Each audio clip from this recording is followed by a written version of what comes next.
मित्रों, एक कुत्ते ने बताया, स्त्रियों को पराये पुरुष क्यों अच्छे लगते हैं। एक कुत्ते ने बताया कि कुछ पत्नी को अपने पति क्यों अच्छे नहीं लगते हैं और वही दूसरा पुरुष अच्छा लगता है। वहीं पुरुषों की बात करें तो कुछ पुरुषों को भी अपनी पत्नी अच्छी नहीं लगती है, उन्हें दूसरे की स्त्री बहुत अच्छी लगती है। साथ ही आपने देखा और सुना होगा, कुछ लोग बहुत मेहनत करते हैं, फिर भी वह गरीब रहते हैं। उनकी गरीबी कभी दूर नहीं होती है। वही कुछ गरीब लोग बहुत कम समय में धनवान हो जाते हैं और उनकी गरीबी हमेशा के लिए मिट जाती है। मित्रों, आखिरकार ऐसा क्यों होता है? आपने सुना होगा, सभी लोग यही कहते हैं कि यह तो कर्मों का फल है। यह तो ठीक है कि सब कुछ कर्मों का ही खेल होता है, मगर कर्म कैसे और किस दिशा में करने चाहिए जिससे उस कर्म का सकारात्मक फल मिले? तो मित्रों, आइए इस ज्ञानवर्धक कथा के माध्यम से जानते हैं।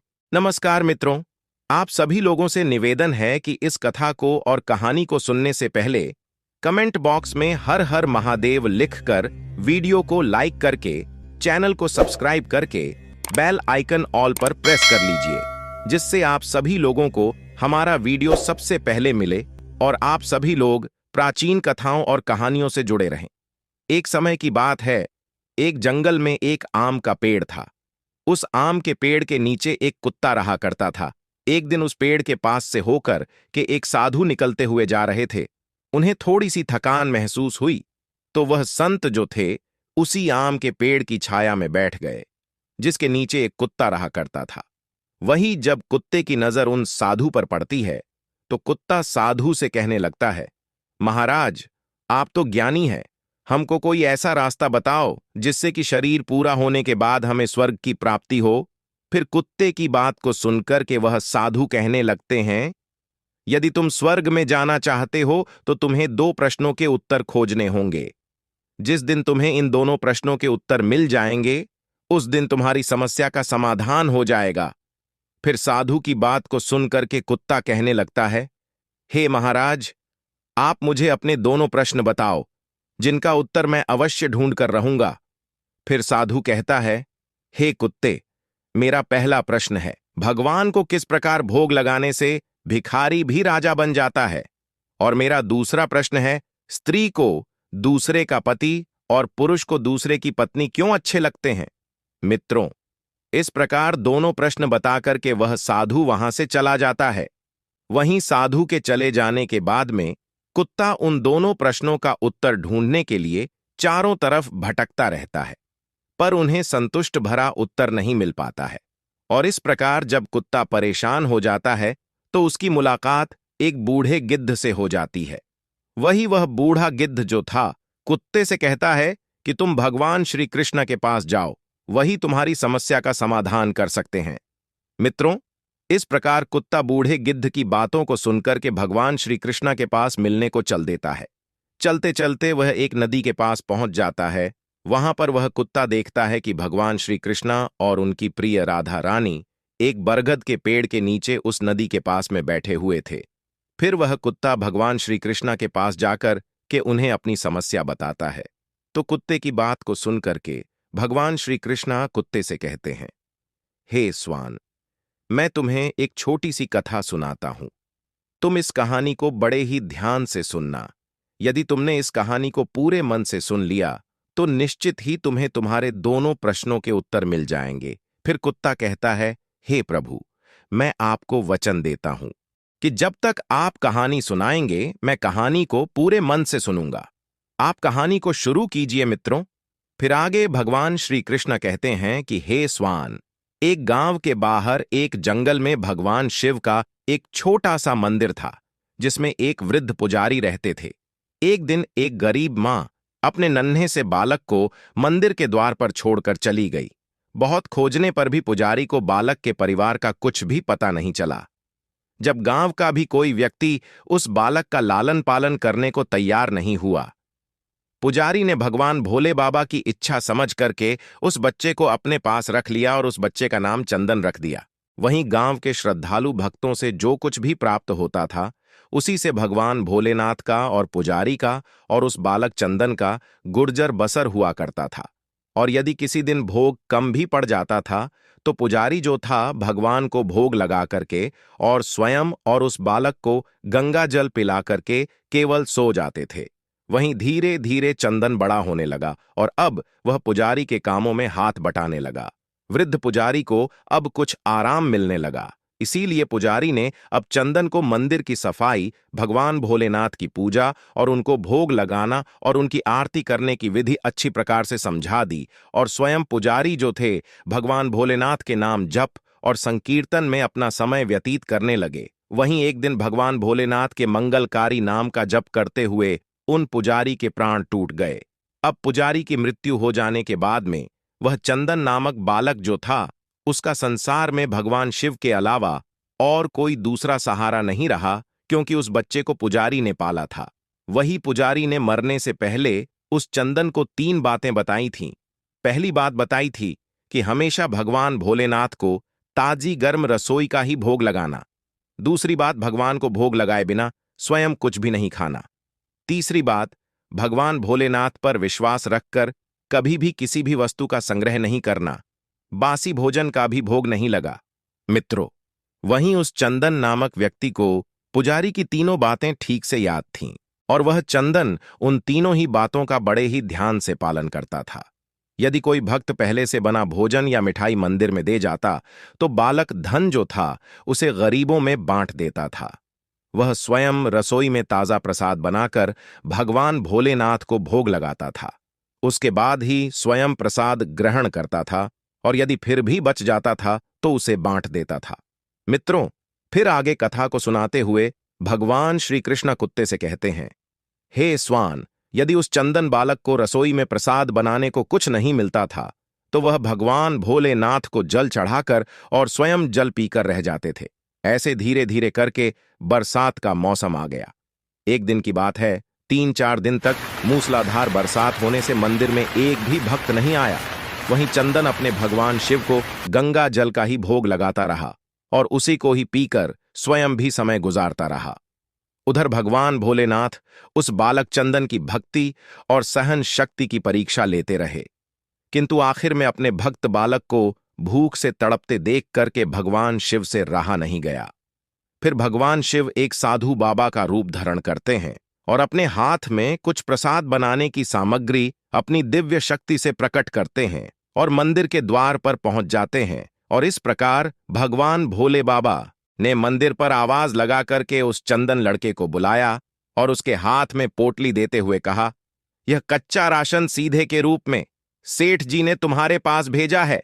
इसे लेकर रसोई में भगवान का भोग बनाओ और भोग लगाओ और स्वयं भी प्रसाद ग्रहण करो। मैं कल फिर आऊंगा। फिर वहां से साधु बाबा चले जाते हैं। इधर वह बालक प्रसाद बनाकर भगवान को भोग लगता है और स्वयं प्रसाद ग्रहण करता है। मित्रों, फिर आगे भगवान श्री कृष्ण कहते हैं, हे स्वान, एक दिन चंदन भक्त ने सोचा कि सेठ जी को सीधा भेजते हुए 4 महीने हो चले हैं, किंतु वे स्वयं कभी भी मंदिर में भगवान शिव जी का प्रसाद ग्रहण करने नहीं आए हैं।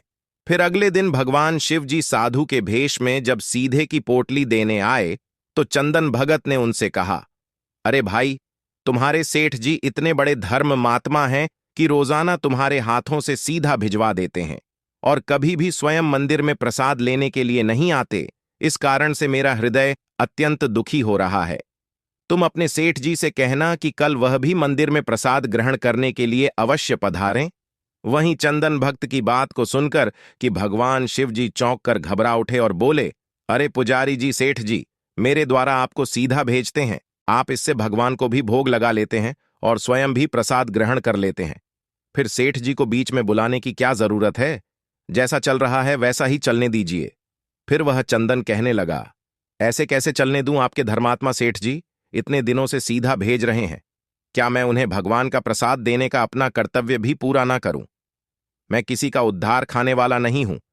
अपने सेठ जी से कह देना, यदि कल वह भगवान शिव जी का प्रसाद ग्रहण करने के लिए नहीं आए तो मैं उनका सीधा लेना मैं बंद कर दूंगा। फिर तो वह साधु बने। भगवान शिव जी अपने चंदन भक्त की अकड़ को देख करके एकदम से कांप उठे और यह सोच करके मन ही मन में हंसे कि वाह बेटा, आज तो लेने वाला ही देने वाले पर धोस दिखा रहा है।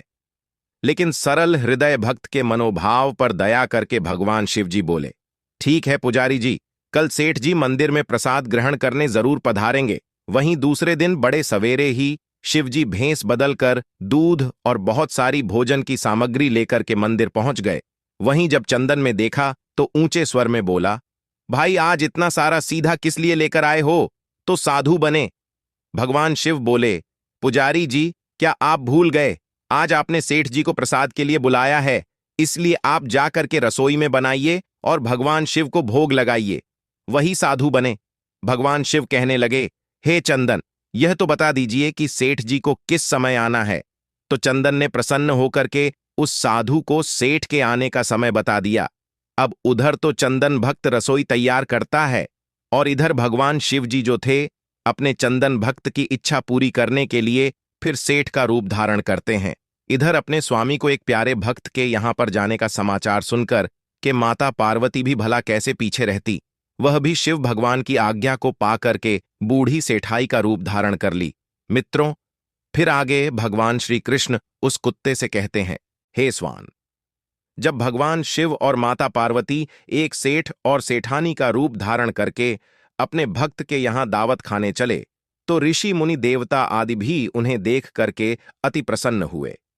इधर चंदन भक्त आज सुबह से ही सेठ जी के स्वागत में तरह तरह के पकवान बनाने में जुटा हुआ था। अपने शिवजी का भोग तो वह चलते फिरते बना लेता था, किंतु आज उसे कई सालों से भगवान को भोग लगाने के लिए सीधा भेजने वाले सेठ जी को प्रसाद देना था। इसलिए उस चंदन भक्त ने रसोई बनाने में अपनी सारी कला झोंक डाली थी, जिससे जो भी व्यंजन बने वह सुंदर और स्वादिष्ट हो। वहीं सेठ जी के द्वारा भेजे हुए चावल, दूध, चीनी इत्यादि से चंदन भक्त ने खीर बनाई। उसे धीमी आंच पर पका करके गाढ़ा किया और उसमें सेठ जी के द्वारा भेजे हुए पिस्ते, बादाम, केसर, किशमिश डाले। फिर चंदन पुनः स्नान करने चला गया ताकि स्वच्छ वस्त्र पहन करके भगवान शिव जी को भोग लगा सके और उसके बाद में सेठ जी को उनका प्रसाद दे। मित्रों, फिर आगे भगवान श्री कृष्ण कुत्ते से कहते हैं, हे स्वान, जब चंदन स्नान करके लौटा तो क्या देखा सेठ जी? प्रसाद ग्रहण करने के लिए स्वयं तो आए ही हैं, संघ में अपनी पत्नी को भी लाए हैं। वही चंदन ने झट से जाकर दोनों से राम राम की उन्हें आसन देकर बोला, सेठ जी बैठो, मैं अभी भगवान शिव को भोग लगाकर आता हूं, फिर आपको प्रसाद परसूंगा। वही भावना के भूखे भगवान शिव से भूख सहन नहीं हो पा रही थी, इसीलिए वह बोले, पुजारी, एक काम करो, भगवान को जल्दी से भोग लगाइए, अब मुझसे भूख सहन नहीं हो रही है। फिर तो सेठ बने। शिव जी की बात को सुनक के चंदन बोला, देखो सेठ जी, भूख तो मुझे भी बड़े जोर से लग रही है, किंतु मैं अपनी भूख के कारण भगवान को भोग लगाना नहीं भूलता। यदि दुनिया के सारे लोग इसी तरह अपनी भूख के लिए भगवान को भोग लगाना भूल जाएं, तो भगवान तो भूखे मर जाएंगे। वहीं सेठ बने। भगवान शिव जी एक पत्तल उठाते हुए बोले, पुजारी जी, आप भोग लगाइए, इधर मैं पत्तल परोस लेता हूं, मुझसे भूख सहन नहीं हो पा रही है। फिर तो चंदन भगत जो था सेठ बने। भगवान शिव जी को डांटते हुए बोला, सेठ जी, भगवान के काम में ना तो जल्दबाजी चलती है और ना ही कंजूसी चलती है, इसलिए चुपचाप इंतजार करो। मैं जब तक भगवान शिव को भोग नहीं लगा देता, आप रसोई के पास भी नहीं भटक सकते हैं। चुपचाप इधर बैठ जाइए और ओम नमः शिवाय, ओम नमः शिवाय का जाप करते रहिए। मैं अभी आता हूं, फिर आपको पेट भरकर भोजन कराता हूं। वही सेठ बने। भगवान शिव जी डांट खा करके भी चुपचाप अपने आसन पर बैठ गए। वहीं सेठानी बनी। माता पार्वती जी उनकी यह दशा देखकर कि बड़ी मुश्किल से अपनी हंसी रोक पाई, लेकिन जैसे ही चंदन ने पत्तल में सामग्री लेकर भगवान को भोग लगाने मंदिर में गया, इधर भगवान शिव जी और माता पार्वती जी को मौन रहने का संकेत करते हुए चुपके पैर रखते हुए रसोई में पहुंच गए और उन्होंने एक एक व्यंजन उठा करके छकना शुरू कर दिया। वहीं भगवान शिव जी तो प्रसाद को छक कर सोच में पड़ गए, क्योंकि खीर में चीनी की जगह नमक भरा हुआ था और सब्जी में चीनी भरी हुई थी। वहीं जैसे ही भगवान शिव ने रोटी का एक कोरा तोड़ करके मुंह में डाला तो वह सीसी करने लगे, क्योंकि रोटी में मिर्च भरी थी।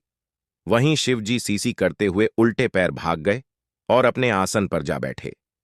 वहीं माता पार्वती जी अपने स्वामी की ऐसी हालत देखकर कि खिलखिला करके हंस पड़ी।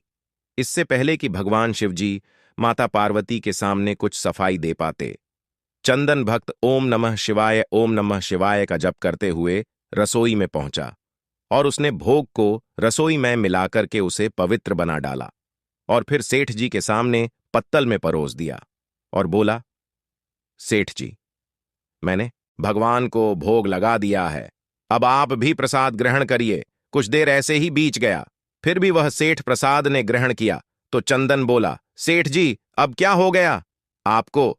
अभी अभी तो आप इतने उतावले हो रहे थे, आपको बहुत तेज भूख लग रही थी, पर अब आप खाने में इतनी देरी क्यों कर रहे हैं? आप जल्दी से प्रसाद ग्रहण करो, तभी तो माता जी भी प्रसाद ग्रहण करेंगी और उसके बाद में फिर मैं प्रसाद पाऊंगा।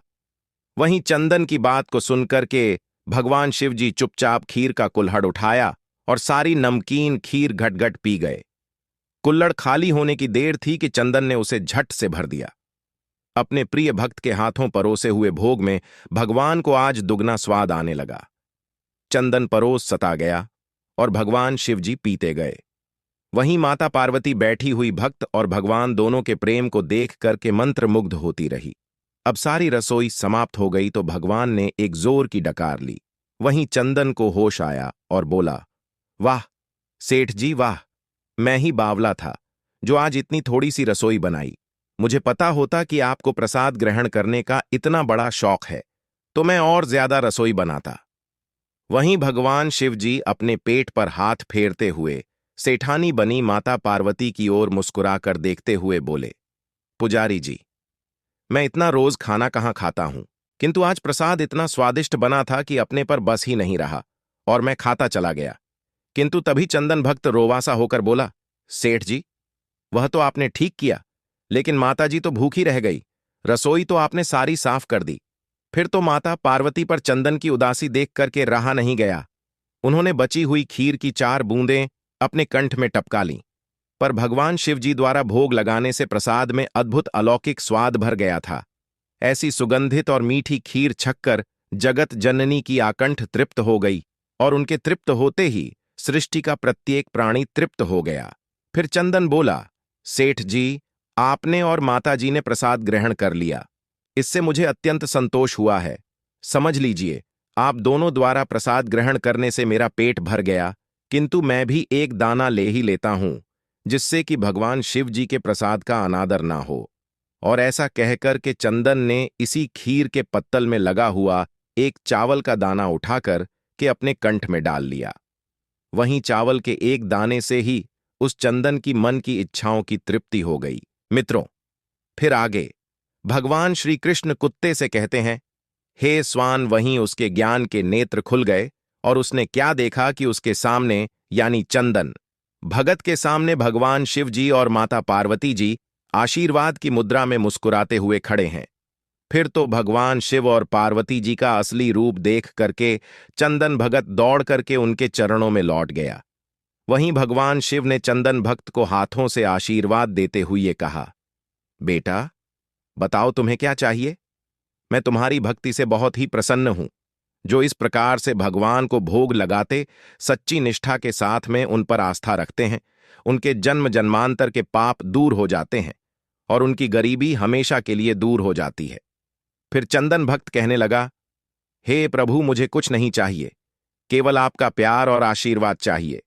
वही भगवान शिव कहते हैं, नहीं बेटे, तुमने अब तक गरीबी देखी है, मैं तुम्हें वरदान देता हूं कि तुम इस राज्य के राजा बन करके इस राज्य का सुख भोगोगे और शरीर पूरा होने के बाद में तुम्हें स्वर्ग की प्राप्ति होगी।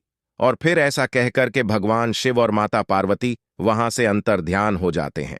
वही करीब चंदन जो था भगवान को नित्य नियम से भोग लगा करके स्वयं भोजन करता था, जिसका उसे फल मिला कि वह भिखारी से राजा बना। मित्रों, फिर आगे भगवान श्री कृष्ण कुत्ते से कहते हैं, हे स्वान, उसी शिव जी के मंदिर के पास में एक किसान अपनी पत्नी के साथ में एक झोपड़ी बनाकर रहता था और मंदिर में जो भी स्त्री या पुरुष पूजा के लिए आते जाते थे, वह किसान मंदिर पर आने वाली स्त्रियों को घूर घूर कर देखता रहता था और अपनी दृष्टि गलत रखता था। वहीं उस किसान की पत्नी मंदिर पर आने वाले पुरुषों को घूर घूर कर देखती रहती थी। अब समय इस प्रकार से धीरे धीरे गुजरता गया। एक दिन एक ठग कहीं से घूमता हुआ उस किसान की झोपड़ी से होकर गुजरा तो किसान की पत्नी की नजर उस ठग पर पड़ गई। वहीं ठग जो था दिखने में किसान से ज्यादा हष्टपुष्ट और सुंदर था। देखते ही देखते वह किसान की पत्नी उस ठग को अपना दिल दे बैठी। वहीं मौका पाकर के किसान की पत्नी ने उस ठग से कहा कि हे मुसाफिर, मैं तुम्हें बहुत पसंद करने लगी हूं, तुम मुझे अपने साथ ले चलो। फिर उस किसान की पत्नी की बात सुनकर के वह ठग राजी हो गया और किसान की पत्नी से कहा, तुम्हें घर में जितना भी धन माल मिले चुपचाप निकाल कर ले आओ, फिर हम दोनों यहां से कहीं दूर चलकर सुख का जीवन जिएंगे। वहीं वह किसान की पत्नी घर में घुसती है और जितना भी धन चुरा सकती थी उतना गहने जेवरात लेकर के उस ठग के पास आ जाती है और फिर वह ठग उस किसान की पत्नी को लेकर के गांव से दूर निकल जाता है।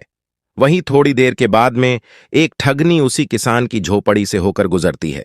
फिर उस किसान की नजर उस ठगनी पर पड़ती है। वही ठगनी किसान की पत्नी से बहुत ज्यादा सुंदर थी, इसलिए किसान उस ठगनी को अपना दिल दे बैठा और मौका पा करके उस ठगनी से कहता है, मैंने तुम्हें जब से देखा है मुझे कुछ भी अच्छा नहीं लग रहा है, मैं तुमसे प्यार करने लगा हूं।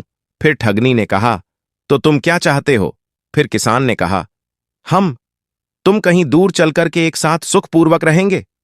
मित्रों, फिर आगे भगवान श्री कृष्ण कुत्ते से कहते हैं, हे स्वान। इस प्रकार उस किसान की बात सुन के वह ठगनी तैयार हो गई। फिर वह किसान जो भी धनमाल उसके पास था उसकी लेकर के उस ठगनी के साथ में गांव से दूर निकल जाता है। वहीं कुछ समय चलने के बाद में वह किसान की पत्नी और वह ठग उधर किसान और ठगनी इन सभी को चलते चलते एक नदी मिल जाती है। वहीं नदी के एक स्थान पर वह किसान की पत्नी और ठग खड़े हो जाते हैं और नदी के दूसरे और स्थान पर वह किसान और ठगनी खड़े हो जाते हैं। वहीं ना तो किसान को अपनी पत्नी के बारे में पता है कि वह ठग के साथ चली गई है और ना ही किसान की पत्नी को किसान के बारे में पता है कि वह ठगनी के साथ चला गया है। नदी पर पहुंचने के बाद में वह ठग किसान की पत्नी से कहता है कि तुम यह गहना मुझे दे दो, मैं पहले इस गहने को नदी के पार रखा आऊं, फिर तुम्हें नदी पार कराऊंगा। वहीं ठग की बातों में आकर के किसान की पत्नी धन उस ठग को दे देती है। वहीं वह ठग जो था धनमाल लेकर के उस किसान की पत्नी को उसी नदी में ढकेल देता है और धनमाल लेकर के वहां से चला जाता है। वहीं दूसरी तरफ ठगनी जो थी उस किसान से माल लेकर के उस किसान को नदी में धोखे से ढकेल देती है। वह उसी नदी में गिर जाता है और माल लेकर के दूर चली जाती है। मित्रों, फिर आगे भगवान श्री कृष्ण कुत्ते से कहते हैं, हे स्वान। इस प्रकार वह किसान और उसकी पत्नी नदी में डूबते उछलते हुए एक स्थान पर मिल जाते हैं और फिर दोनों को अपनी अपनी गलती पर बड़ा पछतावा होता है। वहीं उस नदी के आसपास उन दोनों को बचाने वाला कोई नहीं होता है और इस प्रकार किसान और उसकी पत्नी की नदी में डूबकर मौत हो जाती है। मित्रों, अंत में भगवान श्री कृष्ण कुत्ते से कहते हैं, हे स्वान, जो अपने का नहीं हुआ वह किसी और का नहीं हो सकता है। अब तुम अपने पहले प्रश्न का उत्तर सुनो। तुम्हारा पहला प्रश्न था कि भगवान को किस प्रकार भोग लगाने से भिखारी भी राजा बन जाता है। तो समझ लो, जिस प्रकार इस कहानी में एक गरीब चंदन ने शिव जी और माता पार्वती को भोग लगाया और सेवा की, उसी प्रकार जो भी इंसान गरीब चंदन की तरह सच्चे मन से पूरी आस्था के साथ में नियमानुसार भगवान को भोग लगाता है, वह भगवान की कृपा से निश्चित राजा बन जाता है। जिस प्रकार से वह गरीब चंदन आज एक राजा बन गया, इसलिए हर इंसान को रोजाना सच्चे मन से नियमानुसार भगवान को भोग रोजाना लगाना चाहिए। उसके बाद ही स्वयं भोजन ग्रहण करना चाहिए। यदि जो भी इंसान ऐसा करता है तो निश्चित ही माता पार्वती की उस पर कृपा होती है और ऐसा व्यक्ति भिखारी होकर भी राजा बन जाता है। मित्रों, फिर आगे भगवान श्री कृष्ण कुत्ते से कहते हैं, हे स्वान, अब तुम अपने दूसरे प्रश्न का उत्तर सुनो। तुम्हारा दूसरा प्रश्न था कि स्त्री को दूसरे का पति और पुरुष को दूसरे की पत्नी क्यों अच्छे लगते हैं। तो समझ लो, जो स्त्री या पुरुष चरित्रहीन होते हैं, ऐसे चरित्रहीन स्त्री या पुरुष को हमेशा दूसरे का पति या दूसरे की स्त्री ही अच्छे लगते हैं। जिस प्रकार से वह किसान और उसकी पत्नी दोनों ही चरित्रहीन थे, ना किसान को अपनी पत्नी अच्छी लगती थी और ना ही किसान की पत्नी को अपना पति अच्छा लगता था। इसलिए उन्होंने चरित्रहीनता की और जो चरित्रहीनता कर हैं उन्हें निश्चित एक न एक दिन अपने कर्मों का भोग भोगना पड़ता है। इसी वजह से उस किसान और उसकी पत्नी की नदी में डूबकर मृत्यु हुई। पति पत्नी के बीच सच्चा प्रेम, वफादारी, सेवा, आत्मीयता, विश्वास तभी रह सकता है जब उनमें एक निष्ठा का व्रत हो। यदि कोई स्त्री अनेक पुरुषों से या कोई पुरुष अनेक स्त्रियों से गुप्त संबंध स्थापित करता है तो उसके शरीर में, रक्त में, मन में, मस्तिष्क में अनेक तत्व मिल जाने के कारण अस्थिरता, खींचतान, आकर्षण, विकर्ष के द्वार चलने लगते हैं। ऐसी अवस्था में सच्चा प्रेम, वफादारी एवं आत्मीयता असंभव है। व्यभिचारी स्त्री पुरुषों का दाम्पत्य जीवन हमेशा कपट, धूर्तता, मायाचार और छल से भरा हुआ होता है। यह अवसर पाने पर अपने साथ ही धोखा देते हैं। इसलिए जो चरित्रहीन स्त्री होती है उसे कभी अपना पति अच्छा नहीं लगता, और जो चरित्रहीन पुरुष होता उसे कभी भी अपनी स्त्री अच्छी नहीं लगती। और ऐसे स्त्री पुरुष को अंत समय में नरक में जाना पड़ता है। इसलिए हमेशा सद्मार्ग पर चलना चाहिए और सभी स्त्री पुरुष को चरित्रवान होना चाहिए। तभी आप भगवान की कृपा के पात्र बन सकते हैं। मित्रों, इस प्रकार से भगवान श्री कृष्ण के द्वारा इस कथा को सुनने के बाद में कुत्ते का मन पूरी तरह से संतुष्ट हो जाता है और फिर वह वहां से भगवान को प्रणाम करके चला जाता है और समय आने पर उसको स्वर्ग की प्राप्ति होती है, क्योंकि उस कुत्ते ने हमेशा सिर्फ अपनी पत्नी से ही प्रेम किया था। वह कभी भी किसी और कुत्तियां के चक्कर में नहीं पड़ा था और उसकी पत्नी भी बहुत चरित्रवान थी। उसकी पत्नी की कुछ साल पहले मृत्यु हो गई थी। वह भी स्वर्ग की पात्र बनी थी। इसी प्रकार वह कुत्ता भी बड़ा चरित्रवान था। इसी वजह से अंत समय में उस कुत्ते को भी स्वर्ग की प्राप्ति हुई। दोस्तों, अगर ये कहानी आप लोगों को पसंद आई हो तो कमेंट बॉक्स में हर हर महादेव लिख करके, वीडियो को लाइक करके, चैनल को सब्सक्राइब करके बेल आइकन ऑल पर प्रेस कर लीजिए, जिससे आप सभी लोगों को प्राचीन कथाएं और कहानियां सबसे पहले प्राप्त हो सके। मित्रों, वीडियो को पूरा देखने के लिए आप सभी लोगों का धन्यवाद।